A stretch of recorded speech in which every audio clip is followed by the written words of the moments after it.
அடுப்படியில் இன்றைக்கி அக்கா ஆஃப்டர்நூனு கிச்சனில் வேலை செய்கிறவங்களுக்கு இந்த டிப்ஸு. அக்கா என்ன பண்ணுவேன், சமையல் பண்ணிகிட்டே இருக்கும்போது இங்கே பாருங்கள் குழம்பு ஆகிட்டுருக்குது. வெயில் பார்த்தீங்களா வெளியே எப்படி இருக்குன்னு. அது அப்படியே நம்மளுக்கு எரியுது. ஹெஸ்டாஸ் ஃபேன் போட்டும் உள்ளே வைக்க தாங்க முடியல. இந்த தயிர் ஒரு ஸ்பூன் 2 ஸ்பூன் போட்டுக்கோங்க. 2 ஸ்பூன் போட்டிருக்கிறேன்.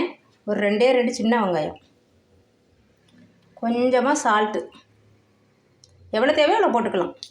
இது போட்டு ஒரு அடி அடிச்சுட்டு வந்துடலாம். இப்போ அக்கா கொஞ்சம் நீச்சல் தண்ணி எடுத்து வச்சுருக்கிறேன். அந்த பழைய சோறில் உள்ள தண்ணி அதை ஊற்றி மறுபடியும் ஒரு சுற்றிடலாம்.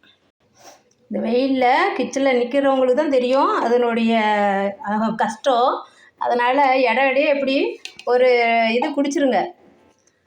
பாருங்கள் அடிச்சிட்டேன்னா நல்லா ஊற்றிட்டு, வெங்காயம் அடிப்பட்டாலும் சரி தான், வாயில் கடிச்சிட்டு குடித்தா இந்த மிக்சியை அலசிட்டு அப்படியே ஊற்றிடும்.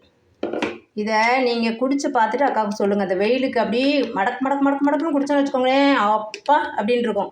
எத்தனை ஜூஸு உங்களுக்கு, ஆப்பிள் ஜூஸு, லெமன் ஜூஸு, எந்த ஜூஸ்னாலும், வாட்டர் மிலன் ஜூஸு, எந்த ஜூஸையும் இது வின் பண்ணிடும். அந்த அளவுக்கு இருக்கும். இன்னும் கொஞ்சம் கூட வாட்டர் ஊற்றிக்கலாம்.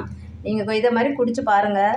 பார்த்துட்டு நம்மளுக்கு இன்னும் கொஞ்சம் அப்படியே நல்ல எனர்ஜி, அப்படியே உடம்பு வயிறு குளுன்னு இருக்கிற மாதிரி இருக்கும் இந்த வெயிலுக்கு. அதுவும் கிச்சனில் நிற்கிற ஹவுஸ் ஒய்ஃபுக்கு ஆஃப்டர்நூனு மத்தியான நேரத்தில் நிற்கிறவங்களுக்கு தான் இது இந்த டிப்ஸ். இதை ஃபாலோ பண்ணி பாருங்கள். அக்கா அப்படியே கடன்னு குடிச்சிடுவேன் இப்போது. தேங்க்யூ. நீங்களே இதே மாதிரி இடையே இதே மாதிரி ஒரு தடவையாச்சும் குடிச்சிருங்க. அக்கா ஒரு 2 டைம் குடிச்சிடுவேன். 11க்கு ஒரு தடவை, அப்புறமா ஒரு 2 o'clock 1 டைம் குடிச்சிடுவேன். தேங்க்யூ.